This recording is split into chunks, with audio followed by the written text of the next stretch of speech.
यह बात तब की है जब शहंशाह अकबर और बीरबल की पहली मुलाकात हुई थी। उस समय सभी बीरबल को महेश दास के नाम से जानते थे।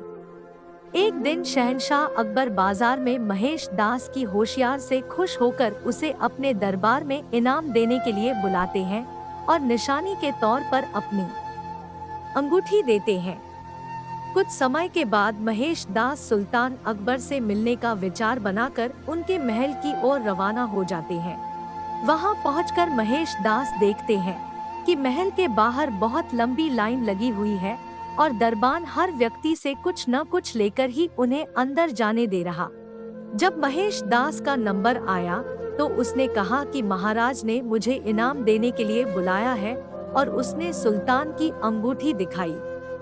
दरबान के मन में लालच आ गया और उसने कहा कि मैं तुम्हें एक ही शर्त पर अंदर जाने दूंगा, अगर तुम मुझे इनाम में से आधा हिस्सा दो। तो दरबान की बात सुनकर महेश दास ने कुछ सोचा और उसकी बात मानकर महल में चले गए। दरबार में पहुंचकर वह अपना नंबर आने का इंतजार करने लगे। जैसे ही महेश दास की बारी आई और वो सामने आए तो शहंशाह अकबर उन्हें देखते ही पहचान गए और दरबारियों के सामने उनकी बहुत तारीफ की। बादशाह अकबर ने कहा कि बोलो महेश दास, इनाम में क्या चाहिए?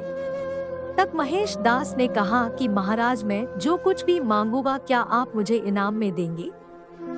बादशाह अकबर ने कहा कि बिल्कुल, मांगो, क्या मांगते हो?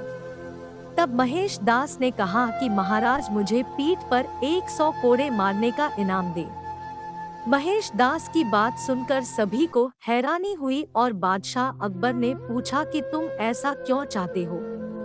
तब महेश दास ने दरबान के साथ हुई पूरी घटना बताई और अंत में कहा कि मैंने वादा किया है कि इनाम का आधा हिस्सा मैं दरबान को दूंगा। तब अकबर ने गुस्से में आकर दरबान को 100 कोड़े लगवाए और महेश दास की होशियारी देखकर अपने दरबार में मुख्य सलाहकार के रूप में रख लिया। इसके बाद अकबर ने उनका नाम बदलकर महेश दास से बीरबल कर दिया। तब से लेकर आज तक अकबर और बीरबल के कई किस्से मशहूर हुए। कहानी से सीख में अपना काम ईमानदारी से और बिना किसी लालच के करना चाहिए।